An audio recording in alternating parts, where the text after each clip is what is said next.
Dua bocil, Oh Jin-ye dan Dong-sik, sedang berdebat tentang kondisi tentang orang tua Oh Jin-ye yang tampak akan bercerai. Perdebatan berlangsung sengit di atas jungkat-jungkit, hingga akhirnya Jin-ye kesal dan meninggalkan Dong-sik sendirian di atas jungkat-jungkit tersebut sampai imronya kejedot. Aduh, perih.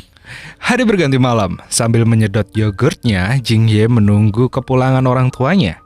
Berbeda dengan dugaan Dong-sik sebelumnya, kedua orang tuanya yaitu Junho dan Yumi malah tampak sangat harmonis ditunjukkan dengan tarian dan mesra mereka nan ceria di depan rumah. Oke. Melihat hal itu, Jin-hye segera naik ke sofa, menarik selimut dan pura-pura coli. Setelah memindahkan Jin-hye ke ranjangnya, Junho dan Yumi melanjutkan bermesraan dan cipokan klomo yang berakhir dengan pergelaran pesta rakyat. Waduh, rame. Yang hanya pura-pura tidur langsung bangun dan menguping dinding kamar yang bersebelahan langsung dengan kamar orang tuanya tersebut. Tahu orang tuanya sedang bercumbu mesra di balik kamarnya, senyum Jin-hye langsung mengembang. Keesokan harinya, di sekolah, Junho dipanggil oleh ibu guru Jin-hye atas buku harian Jin-hye. Buku tersebut berisi gambar aktivitas ranjang orang tuanya tadi malam. Gambar Jin-hye dianggap terlalu vulgar untuk anak seusianya. Ya tidak, itu namanya polos, Bu. Adegan beralih ke sekolah tempat Yumi mengajar. Tampak Yumi sedang kesal dengan salah seorang murid karena naskah film yang dirasa terlalu vulgar dan bebas. Di kedai dagingnya, Junho sedang menandai kalendernya karena Yumi sebentar lagi ulang tahun. Yumi datang dengan wajah yang tampak kesal. Melihat istrinya yang sedang tidak enak hati, Junho segera memeluk dan memberikannya ciuman sayang. Junho juga memberikan kode kepada teman-temannya untuk meninggalkan kedainya saat itu juga, karena keduanya akan bercocok tanam di dapur kedai dagingnya. Wow. Di tempat lain, Chulwon tampak sedang asyik menyalakan lilin di kamar Anjin, kekasihnya. Anjin mulai menggoda Chulwon. Chulwon tampak kikuk dan bingung. Anjin menghempaskan Chulwon di ranjang dan mulai membuka resleting celananya. Panik. Ternyata yang dibuka punya tetangganya. Tidak dong. Pelan-pelan dong. Chulwon semakin gugup dan panik. Anjin dengan lihai memulai aksinya dengan mencium telinga hingga bibir Chulwon. Anjin menanyakan kepada Chulwon tentang pengalaman bercocok tanamnya. Dan Chulwon mengatakan bahwa ini bukanlah kali pertamanya.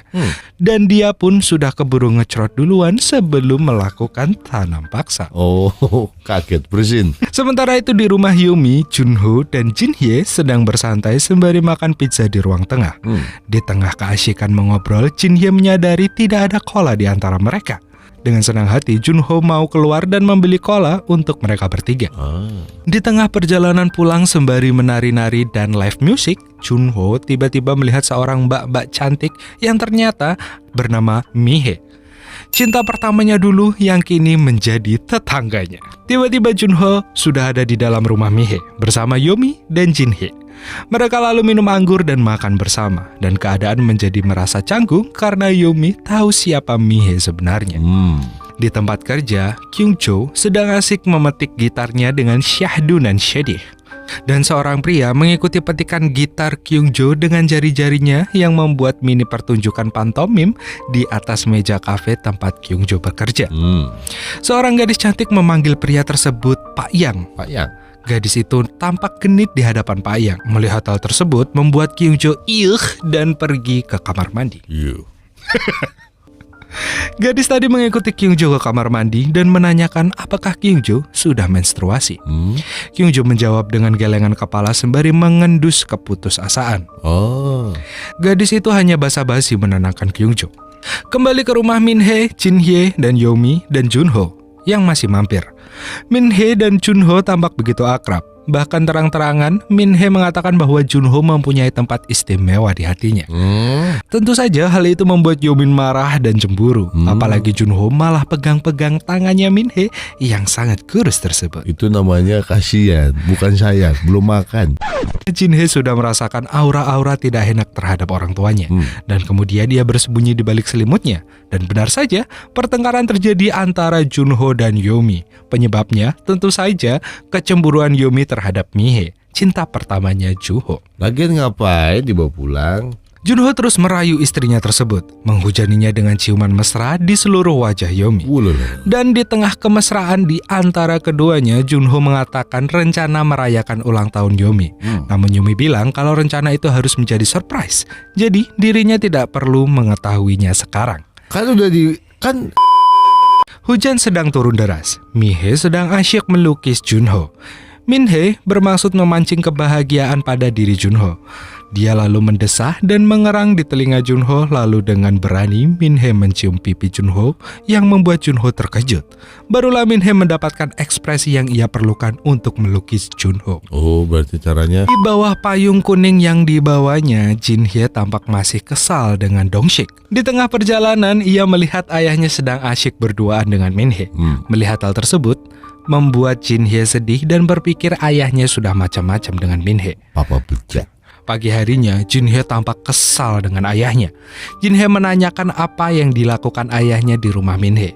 Junho menjawab bahwa ia sedang melakukan sesuatu dan itu adalah rahasia. Hal ini membuat kecurigaan Jinhye semakin besar terhadap ayahnya. Tiba-tiba, ibunya, Yomi, datang dengan marah-marah dan membawa berkantung-kantung kresek. Dengan sigap, Junho segera membantu mertuanya tersebut. Ibu mertua mengeluarkan sekresek penuh kondom dan berpesan pada Yomi untuk jangan hamil lagi. Gimana? Chulwon pergi ke apotek berniat untuk membeli semprot obat kuat.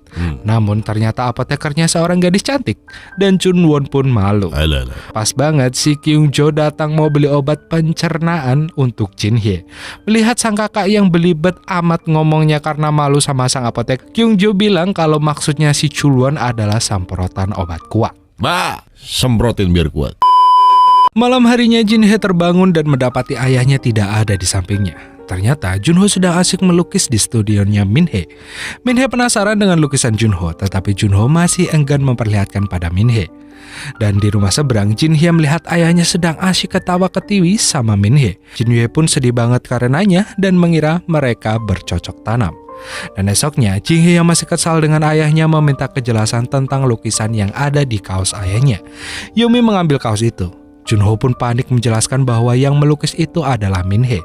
Tetapi penjelasannya semakin membuat kesal Jinhye dan Yomi. Iyalah. Pertengkaran hebat terjadi di antara Yomi dan Junho. Saking kesalnya, Junho menendang sebuah bola yang terpantul dan mengenai meja, membuat kaki mejanya patah dan menjatuhkan semua makanan yang ada di atas meja. Yomi pun marah, membanting lap dan langsung ke kamarnya. Ketika mengerjakan PR, tidak sengaja Dongsik menemukan kaleng kue dan isinya semprotan obat kuat milik Chulwon. Bocah-bocah ini melihat ada tulisan ramuan mistis untuk membuat cintamu berlanjut. Dan bocah-bocah ini berpikir kalau semprotan ini bisa berfungsi untuk menambah keharmonisan orang tua Jinhye. Dek, ditaruh dek, jangan. Malam harinya Yomi masih kesal dengan Junho dan tidak mengizinkan Junho untuk tidur di dalam kamarnya. Terpaksa Junho tidur di sofa dan Jinhye pun bersiap untuk melakukan aksinya, yaitu menyemprotkan ramuan mistis tersebut kepada orang tuanya, berharap orang tuanya segera akur kembali. Dek, jangan dek. Keesokan harinya Jinhye memastikan kedua orang tuanya sudah akur kembali. Namun bukannya akur dan harmonis, wajah kedua orang tuanya malah bengkak-bengkak kemerahan. Ibunya juga masih tampak kesal dengan ayahnya. Terlalu kenceng berarti. Jinhye lalu pergi ke kafe dan bertemu dengan Pak yang sedang berpantomim. Jinhye kemudian curhat tentang seorang gadis cantik yang mencoba merebut ayahnya dari ibunya. Jinhye sedang membuat kesepakatan dengan Pak Yang untuk menarik hati gadis yang merebut ayahnya tersebut.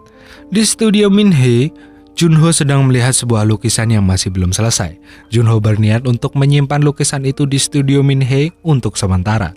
Dan Minhae meminta Junho untuk melukis dirinya setengah telanjang untuk upah sewa studio. Kode. Kebersamaan Junho dan Minhae terungkap basah oleh Dongsik yang kebetulan lewat di depan rumah Minhae. Agar Dongsik tidak banyak bacot kemana-mana, Junho menyogok Dongsik dengan beberapa daging dari kedainya. Dan sementara itu, Chulwon membayangkan malam ini akan menjadi malam panas dan romantisnya dengan Eunjin. Dengan penuh percaya diri, Chulwon menyemprotkan obat kuat banyak-banyak pada imronnya. Dan kenyataan berbanding terbalik dengan apa yang dibayangkan Chunwon. Dia masih saja belum berhasil memuaskan kekasihnya tersebut. Tentu saja hal ini membuat Anjin sangat kesal pada Chunwon dan memintanya untuk tidak datang kembali. Alah mas, batangnya nggak kepake dengan benar. Di kedai daging ayahnya, Jin-hye mencuri ponsel ayahnya untuk mengirim pesan kepada Min-hye dengan ponsel ayahnya. Jin-hye meminta Min-hye untuk menemui Junho di sebuah tempat. Ternyata tempat yang dimaksudkan adalah kafe tempat Kyung-jo bekerja. Dan secara kebetulan, Chulwon yang sedang penat juga pergi minum di kafe tersebut. Min-hye mulai kesal dengan Junho yang tidak kunjung datang. Di rumah, Junho tampak sibuk membetulkan meja yang rusak sembari caper-caper dikit sama istrinya. Namun istrinya tetap gak peduli karena masih jengkel pada Junho. Tidak menyerah, Junho terus menggoda dan merayu Yomi. Sampai akhirnya Yomi pun luluh juga. Junho meyakinkan pada Yomi bahwa tidak ada yang terjadi di antara mereka berdua. Yomi memberikan kesempatan terakhir pada Junho dan Junho berjanji untuk tidak lagi menemui Min-hye.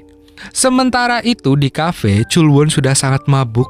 Begitu pula dengan Min-hye. Chulwon dan Mi-hye pun cipokan kelomoh dengan Mi-hye. Ternyata itu hanya imajinasi Chulwon yang mabuk berat. Olah col. Melihat Chulwonnya sudah mabuk, Min-hye membawa pulang Chulwon dan memasukkannya ke kamar. Tanpa disuruh, Chulwon melepaskan semua pakaian yang melekat pada tubuhnya. Sementara Min-hye terus memeriksa ponselnya karena Junho belum juga menghubunginya. Miskomunikasi. Saking mabuknya, Chulwon menganggap bantal sebagai Min-hye dan mencocok tanamnya. Melihat aksi si Chulwon yang konyol itu, Min-hye mendapat inspirasi untuk melukisnya.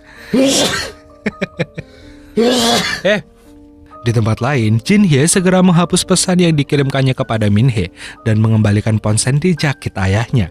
Jin-hye mendengar suara gedebuk dari kamar orang tuanya. Dan Jin-hye mengintip kamar orang tuanya dan benar saja kedua orang tuanya sedang bercocok tanam penuh asmara menggelora. Dan Jin-hye pun akhirnya bahagia. Iya. Keesokan paginya, Min-hye masih sibuk menggambar sketsa Chulwon yang telanjang. Namun Chulwon kaget mendapati dirinya telanjang di kamar Min-hye. Min-hye memuji Chulwon atas kehebatannya tadi malam. Dan Chulwon terlanjur GR. Dia mengira sudah memuaskan Min-hye. Ternyata yang dimaksudkan Min-hye adalah aksi Chulwon terhadap bantal miliknya. Dan bantalnya pun terpakai dengan baik. Suasana rumah Jin-hye pun sudah membalik. Membaik, suasana rumah membalik ya rusak, Omay.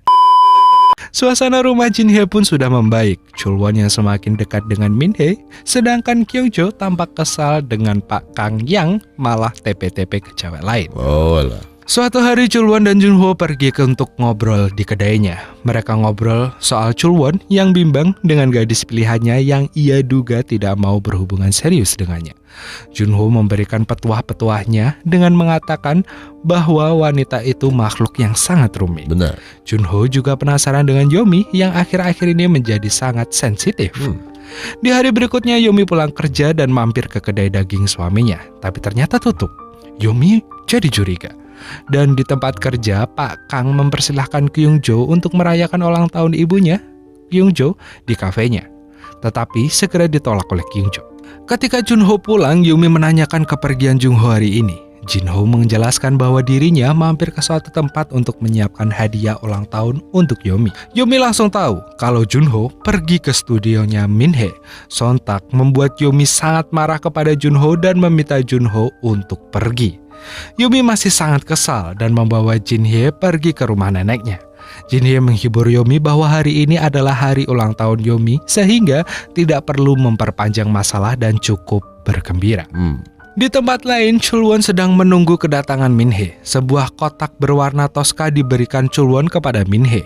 Chulwon juga mengajak ketemuan Min-hye di bar di tempat pertama kali mereka ketemu. Min-hye kebingungan dengan sikap Chulwon ini. Dan di studio, tidak sengaja Junho bertemu dengan Min-hye. Sedikit berbahasa-basi, mereka saling menanyakan kabar masing-masing. Namun tampaknya Junho sedang buru-buru jadi nggak bisa ngobrol lama sama Min-hye, apalagi bercocok tanam. Dan di kafe, suasana sudah disetting untuk ulang tahun Min-hye. Semua orang bersiap-siap menyambut kedatangan Min-hye. Makanan juga sudah tersaji di meja. Di studio, Min-hee tampak bersiap-siap untuk pamerannya.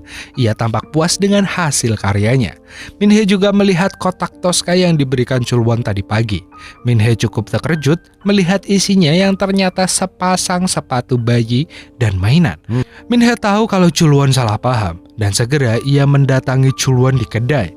Sementara itu di rumah tidak sengaja Yomi menemukan sebuah kunci bergantung lukisan kecil suaminya pemberian Min-hee. Yomi pun langsung cemburu.